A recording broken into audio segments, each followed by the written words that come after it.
Monsoon सत्र में आप सबका स्वागत है।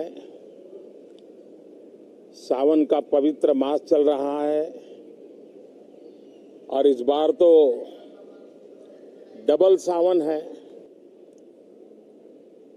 और इसलिए सावन की अवधि भी जरा ज्यादा है और सावन मास पवित्र संकल्प के लिए, पवित्र कार्यों के लिए बहुत ही उत्तम माना जाता है। और आज जब लोकतंत्र के मंदिर में इस सावन के पवित्र मास में मिल रहे हैं तो ये लोकतंत्र का मंदिर ऐसे अनेक पवित्र कार्य करने के लिए इससे बड़ा उत्तम अवसर नहीं हो सकता है। मुझे विश्वास है कि सभी माननीय सांसद मिलकर के इस सत्र का जनहित में सर्वाधिक उपयोग करेंगे।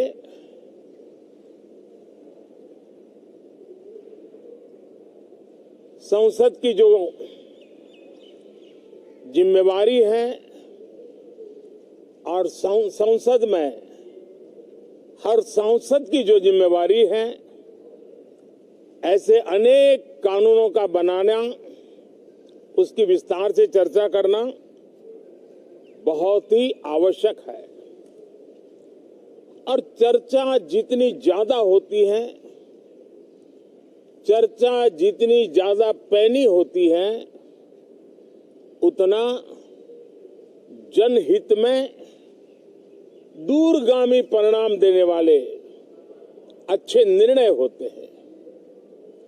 सदन में जो माननीय सांसद आते हैं वो धरती से जुड़े हुए होते हैं, जनता के दुख दर्द को समझने वाले होते हैं और इसलिए जब चर्चा होती है तो उनकी तरफ से जो विचार आते हैं वो जड़ों से जुड़े हुए विचार आते हैं और इसलिए चर्चा तो समृद्ध होती है, निर्णय भी सशक्त होते हैं, परिणामकारी होते हैं। और इसलिए मैं सभी राजनीतिक दलों को, सभी माननीय सांसदों को इस सत्र का भरपूर उपयोग करके जनहित के कामों को हम आगे बढ़ाएं। ये सत्र अनेक रूप से महत्व का भी है क्योंकि इस सत्र में जो बिल लाए जा रहे हैं वो सीधे सीधे जनता के हितों से जुड़े हुए हैं।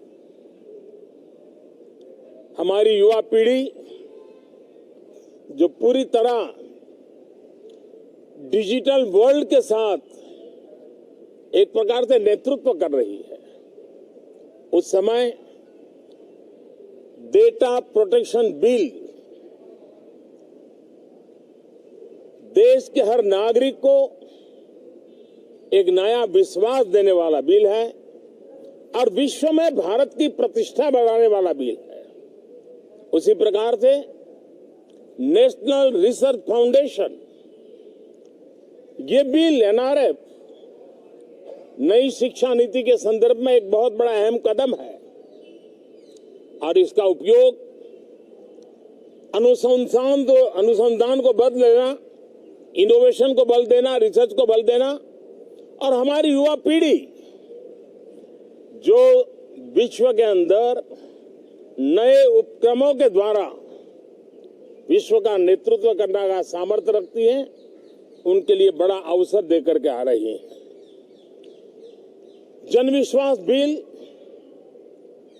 सामान्य मानवीय के प्रति भरोसा करना, अनेक कानूनों को डिक्रिमिनलाइज करना, इस मुहिम को आगे बढ़ाने वाला ये बिल। उसी प्रकार से जो पुराने कानून है उनको खत्म करने के लिए भी एक बिल में प्रावधान किया जा रहा है। हमारे यहाँ सदियों से एक परंपरा रही है कि जब विवाद हो तो संवाद से सुलझाया जाए। मीडिएशन की परंपरा हमारे देश की बहुत सदियों पुरानी है। उसको अब कानूनी आधार देते हुए मीडिएशन बिल लाने की दिशा में इस सत्र का बहुत बड़ा उपयोग है, जो अनेक विवादों से सामान्य मानवीय से लेकर के असामान्य संजोगों को भी मिल बैठकर के सुलझाने का एक मजबूत नींव बनाएगा। इसी प्रकार से डेंटल मिशन को लेकर के एक बिल जो हमारे डेंटल कॉलेजेस के लेकर मेडिकल के छात्रों के लिए एक नई व्यवस्था को आकार देगा। ऐसे अनेक महत्वपूर्ण बिल इस बार इस सत्र में संसद में आ रहे हैं। तब ये जनहित के हैं, ये युवा हित के हैं, ये भारत के उज्जवल भविष्य के लिए हैं। मुझे विश्वास है कि सदन में गंभीरतापूर्वक इन बिलों पर चर्चा करके हम बहुत तेजी से राष्ट्रहित के महत्वपूर्ण कदमों को आगे बढ़ाएंगे। साथियों, आज जब मैं आपके बीच आया हूं, इस लोकतंत्र के मंदिर के पास खड़ा हूं, तब मेरा हृदय पीड़ा से भरा हुआ है, क्रोध से भरा हुआ है। मणिपुर की जो घटना सामने आई है, किसी भी सभ्य समाज के लिए ये शर्मसार करने वाली घटना है। पाप करने वाले, गुनाह करने वाले कितने हैं, कौन है, वो अपनी जगह पे है, लेकिन बेइज्जती पूरे देश की हो रही है। 140 करोड़ देशवासियों को शर्मसार होना पड़ रहा है।